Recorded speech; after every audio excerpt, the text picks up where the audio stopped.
اعتدال اعضاء نہیں ہے. اللہ تعالیٰ کبھی کسی کو ایسا نہیں بناتے ہیں.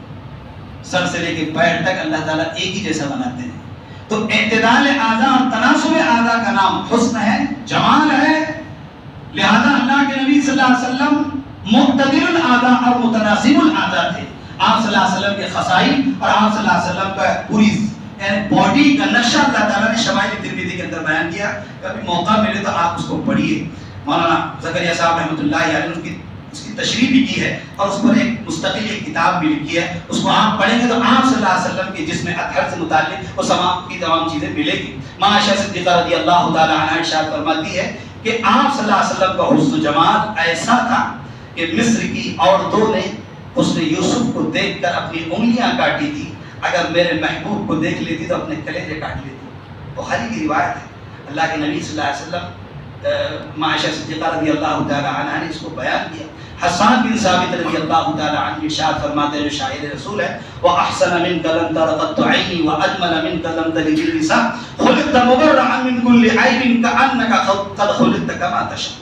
ایسا مرد، ایسا جیانا، ایسا مجاہد، ایسا نبی آج تک دنیا کی ماؤں میں سے کسی ماں نے جنا نہیں ہے.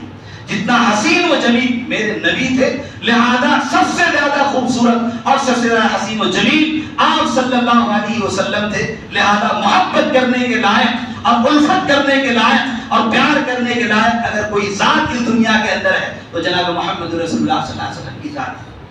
ایک چیز ہے خصال، آپ صلی اللہ علیہ وسلم کی خصلتیں بھی احادیث کے اندر بیان کی گئی ہے. دوسری چیز ہے نوال.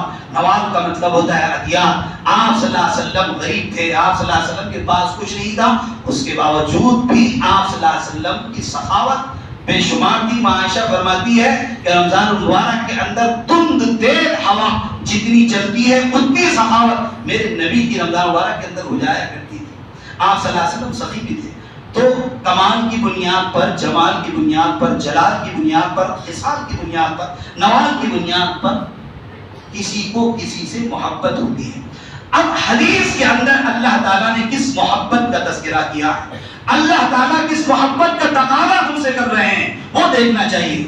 ایک ہوتی ہے محبت عقلی، ایک ہوتی ہے محبت شرعی، اور ایک ہوتی ہے جس کو دوسرا نام اور دیا گیا ہے، اس کو موٹے موٹے الفاظ میں آپ یہ سمجھ لیجیے محبت شرعی، محبت عقلی.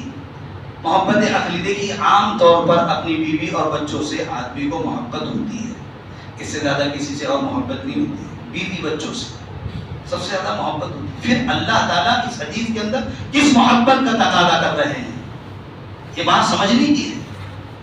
اور یہ اس آیت کے خلاف بھی لا یکلف اللہ نفسا الا وسعها. اللہ تعالیٰ نے ہر نفس کو اس کی طاقت کے وقت مکلف بنایا ہے. جب انسان اپنی بیوی اور بچوں سے زیادہ محبت کرتا ہے تو اللہ کے نبی صلی اللہ علیہ وسلم سے کیسے وہ محبت کرے گا. ایک تو یہ محبت ہو گئی. عقلی محبت کیا ہے دیکھیے، اس کو مثال سے سمجھیے.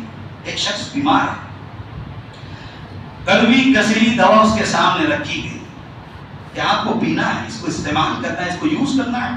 ڈاکٹر نے آپ کا مرض تشخیص کیا ہے، دوائیاں آپ کے لیے لکھی ہے، ٹیبلٹ خود لکھی ہے، اس کو آپ کو لینا ہے.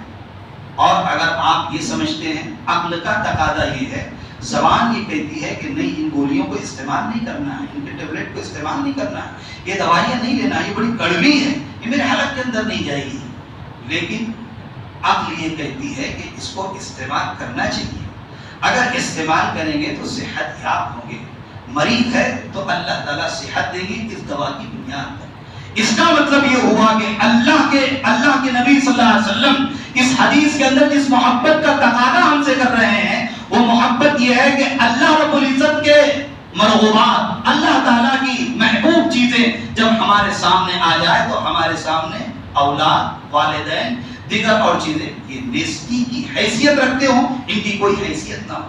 اس کی چند مثالیں آپ حضرات کے سامنے رکھ دوں. اگر اللہ کے نبی صلی اللہ علیہ وسلم کی محبت ہمارے اور آپ کے اندر ہے اور سامنے والا شخص میرا اور آپ کا باپ ہے لیکن شریعت کے خلاف جا رہا ہے، اسلام کے خلاف جا رہا ہے، وہ شریعت کو قبول نہیں کر رہا ہے، اسلام کو قبول نہیں کر رہا ہے، سر عام اسلام کی دھجیاں وہ بکھیرتا ہے، اسلام کے پرخشے اڑاتا ہے، اسلام پر قدم وہ لگاتا ہے، آپ کے خلاف ہو جا رہا ہے، تحریر